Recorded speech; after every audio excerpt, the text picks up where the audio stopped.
So guys, তোমরা প্রথমে ইনস্টাগ্রামের এই ভিডিওটা দেখো, তারপর ফানি ফানি কমেন্টগুলো পড়বো। তো চলো তবে শুরু করা যাক।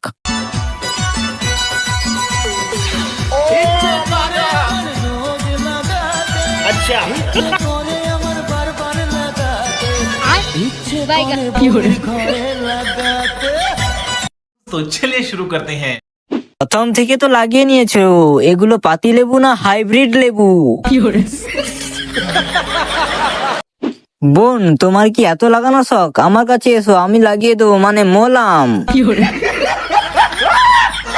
এত ইচ্ছে করছে লাগাতে, তাহলে ডালিমগুলো ছোট ছোট কেন? ডালিম যত বড় হবে তত ইচ্ছে করবে ছেলেদের লাগাতে। প্লিজ মতরমা, ডালিমগুলো একটু বড় করো। পিছনে যেইগুলো আছে ওইগুলোর সাথে লাগা। কেন, তোমার ঘরে লাগাতে অসুবিধা হচ্ছে? ঠিক আছে, এটা ওয়েব ব্যবস্থা করছি, দেখিস তোর আবার বেশি ফাঁক না হয়ে যায়।